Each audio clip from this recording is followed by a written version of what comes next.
Thanks so much for joining me for my luxury beauty favorites of 2024 so far. Starting with these nail polishes by Hermes. I think I've worn them in almost every video, except when I've had the red shade, but this is an 01 and it's got a nice sheerness to it. Even though it is sheer, it just does a nice job of evening out the skin tone on my nails. And then I can wear this for a long time because if it does start to chip or show wear after, gosh, I don't know, about a week and a half it starts to do that, it's not as noticeable, especially when I travel. So I like to wear this one both every day and when I travel. Going in the order I applied everything, I've been enjoying this primer by Chanel.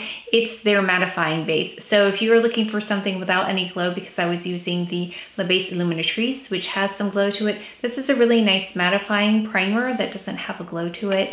And it helps to not emphasize any texture, which I have up here in the front. It also extends the wear of my makeup. It really does help my makeup look beautiful over many hours of wear. Now my day and evening based makeup are different. I like to use SPF during the day, every day. So the one I've been loving is this one that you've heard a lot about, the Correcting Brightening Moisturizer SPF 50, and this is PA+++.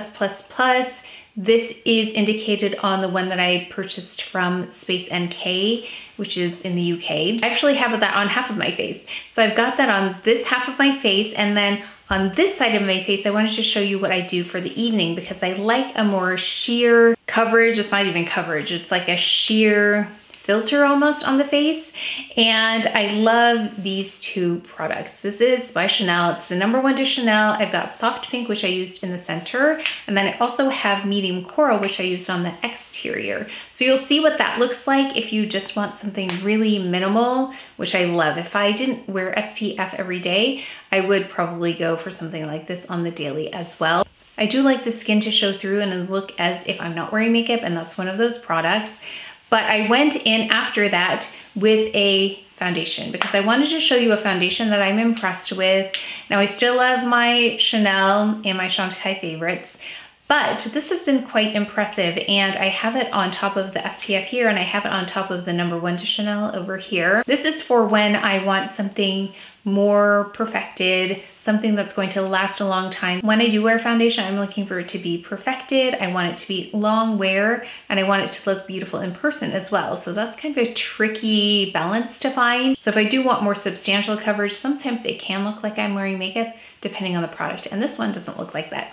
It's the Sisley foundation. I have mine in 2 shades. I've got 3W2, which is a little bit warmer and lighter for me than I need. And I also have 4C Honey, which is a little bit deeper and cooler. So what I do with these, of course, is I blend them together. I'm BD41 for my perfect shade match in Chanel. So if you are Chanel BD41, these two probably will give you some idea of which way you can select your colors if you're close to me. But I do have to blend them together to get a more ideal shade match. Even though there is coverage, it's quite a thin layer and it moves really well with the skin, looks beautiful over time. And I'm just looking at it now. It actually is one of those foundations that looks better over time. Also, I love those kinds of foundations like the Ultra Le Temps by Chanel, which is one of my favorite foundation-y foundations. That one looks more beautiful over time. Chantecaille's Future Skin in the Cushion also is one of those foundations that look beautiful over time. And then the Chanel Sublimage in the jar also looks beautiful over time. So that's one of the reasons why a favorite foundation becomes a favorite, because of the wear, not just upon initial application. So many foundations look beautiful on initial application, but which one of those not only maintains that appearance, but also improves over time? That's a really exceptional kind of foundation, and this falls under that category. So I've got that on today. I also wanted to show you a couple of concealers. I've kind of expanded my concealer choices, I guess I'm gonna say, because you know, I'm gonna say this one already, Clé de Peau in Honey. I've got that on top of foundation over here to cover the dark spot. You'll see how nice this foundation is. I hardly needed concealer at all, which is great. But I also wanted to show you how I've been using the Jones Road Neutralizer pencil. That one is really great for under foundation because it has a different consistency. It really adheres well. So then I can apply foundation on top like the Sisley, which I did. So I went in with the #1 to Chanel, and then I went in with this because I wanted to show you a very minimal look.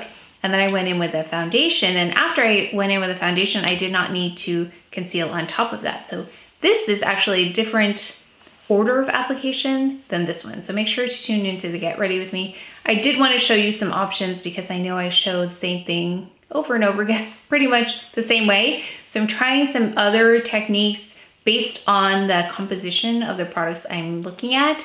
And to me, this one really sticks to the skin. Not that this one doesn't, but this is creamy. And this one, I know waxy is not a great descriptor of this, but it does have that kind of consistency about it. It's a little bit more tight in its composition, denser almost, and I can see that it's not going to shift around too much when I add foundation on top, which is why I thought it was great to apply under foundation. Oh, speaking of concealer though, we've got here the Chanel Under Eye Concealer in 40 that has been a favorite, along with the Camoflauge Stylo. Love this in 4C. This is beautiful. So I still love that combination. And then moving on to powder. So the one powder that I know you're going to know, even if you've been here just once, is the Chantecaille Perfect Blur Powder, which I have on. I have that on top of everything. But I've discovered two powders so far this year, but I use them for different purposes. And this is a little bit of overkill, but I also think it would be helpful depending on what kind of finish you want, what kind of skin type you have, and the purpose of powder for you. So starting with the YSL powder. So I recently discovered this one and I'm so impressed with it because it really does keep everything in place as it should, as a powder should, but for more oily skin types, it can be really difficult to find a powder that will really last without looking like powder. So this one is a translucent version. It's the All Hours Hyper Finish, and I apply that here next to my nose, in the front, just right in this area here, and then in between my eyebrows and here. The reason I applied it there is because I don't get that oiliness on the exterior, and I don't want to emphasize any texture, although this doesn't emphasize texture, but it isn't as refined as the one I'm going to talk about in a moment. It's a really hardworking powder. So if you're looking for that and looking to not reapply often, then this one is very nice, especially if you're more oily and you want something translucent. It is not super invisible. It does brighten my skin tone a little bit, you can tell, but it's essentially as translucent as you're going to get on my skin tone. And this one here is the Clé de Peau. So this one is their newly reformulated powder, their pressed powder, and I did a wear test with this. This is lovely if you want to reapply and you want it to be very delicate looking. Like this is a very delicate, really pretty powder. It makes the skin look really pretty. It's not as powerful as the YSL in terms of keeping that oil at bay. An added benefit here is that if you want to refresh your powder, it makes the makeup look like it was freshly applied, and that lasts over about a 12-hour span. So you can reapply this. It doesn't look like you put powder on top of old makeup. It just looks like you have fresh makeup on, which is different than any other powder I've used. And this is the one I would put under my eyes. So I did apply it today under the eyes. Now I don't have oily or dry under eye area. If I had an oily under eye area, I would use this more often, but I don't. I do avoid powder in general here because that is the one area you can tell that I have makeup on if I powder under there. So I like my makeup to look pretty undetectable. So I stay away from powder under the eye, but I will powder with this if I want to powder and set my under eye area, and I have it on now. It's not as shiny under my eye area when I apply this. So I like this on camera, but for setting under eye makeup, I would pull for the Clé de Peau pressed powder. Okay, so that is why I have 3 powders on, so hopefully that helps. Oh yeah, of course I went in with Trench under this eyelash line, the bottom lash line as well, because it just neutralizes that area better than a concealer can. Concealer will still move, but not that. Then for eyebrow products, if you watched my videos before, you'll notice this is the area where I've changed 2 of the 3 products I've typically used. So it's all because of Jones Road Beauty. I love their brow products. So on the brow, I started with a pencil in light brunette, and this doesn't sound like it would be the right color, but it's actually quite dense. It does provide a lot of boldness if that's what you want. So I used this first. It's got a nice cool tone to it. It's like a pomade in a pencil. I really love that. And it's not shiny because some of the waxier pencils can be shiny and reflect the light. This one does not do that. So that is why, one of the reasons I really love it. And then we've got here the Victoria Beckham Babyblade. I use that for more precise application. Like if I have a little spot I need to fill in, you'll see that in the Get Ready With Me, how I use that I don't use that every day, I just use it when I want a more perfected look. Or I'll go in with this first, and then when you brush through this, it looks really natural as well, so you don't get a lot of like chunky bits to it. So when I don't wear a lot of makeup, I will just go in with this, and then maybe go in with the Victoria Beckham, or sometimes I just go in with this. It really just depends on how I feel that day and how I want my brows to appear. So this provides volume, this provides definition, and this provides accuracy. I still love this. I didn't apply it today, but if I was going to use just one bronzer, it would be this one by Hermes in Atlas. I think it's so beautiful, and it's the warmest bronzer I've ever found. It's lovely. But today I did go in with, gosh, which ones did I go in with? I have not all 5. I have 3 of the Chanel palettes here. They're Le Beige Healthy Glow Sun Kiss powders. I love these. I just wanted one at first, and I picked 2, and then I decided I would like to try the 3rd one. So this is a story. Many of you told me you wanted one, you were happy with it, and then you decided you were so happy with it you wanted to try other ones. And that's how it happens to me as well. And not only am I happy with the results, I get excited about using that product, and that's when I know I really love it, and that's when I know I want to try other shades. So we started out with Medium Rose Gold. That was the first one, and you can see how well loved this is. And this one in rose gold reminds me of the color I become when I go to the beach. So when I go to Hawaii, I turn this color, and this helps me replicate that look in a way that doesn't expose me to the sun.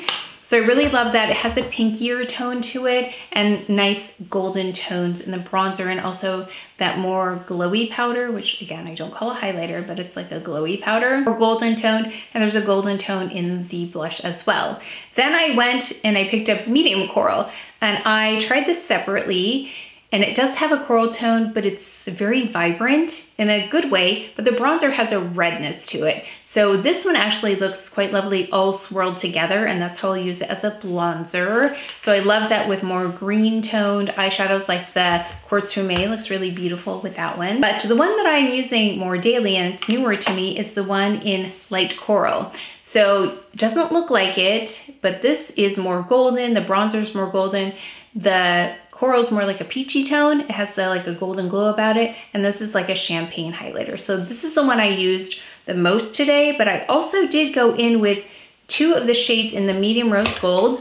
I went in with this glowy powder as well as the blush. So I wanted to kind of get the blush and the lip together, because once I added the lip, my hair is doing something funny. Once I added the lip, it looked like I needed to add a little bit of pink to the cheeks. So that's why I did that.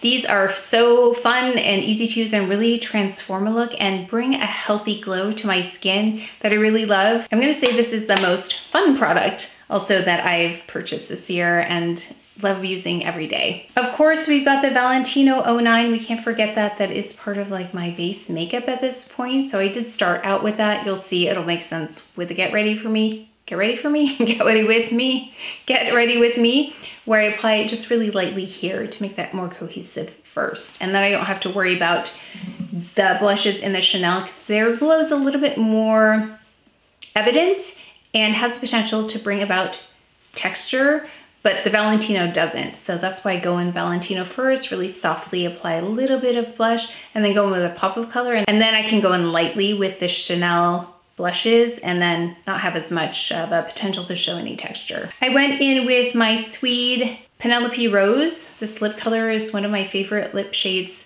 so far this year. I've used it so much and I keep it with me. So you'll see that in the Get Ready With Me. It's really beautiful. But I found that this combination of using the Rose Framboise lip pencil by Chanel and then adding one of the Rouge Coco Bombs on top, I have many of them, really is a nice combination, because this Rose Framboise puts that color down. It also has a nice life to it. So when I go to dinner and I eat and I use a napkin, it doesn't wipe away all the color.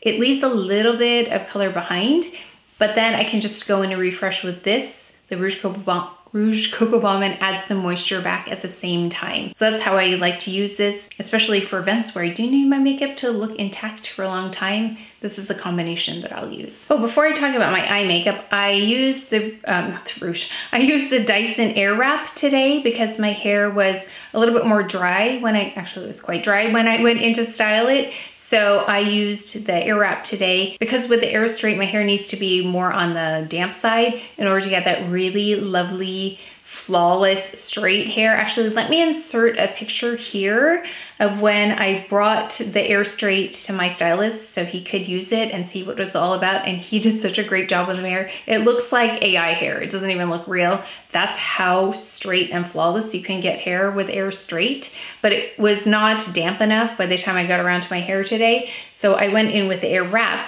because that one works better when my hair is a little bit more dry. Actually, it was quite dry when I went in with it. I still love the Airwrap. It's a totally different look. It's got more movement to it, but also allows for my hair to be not as perfect.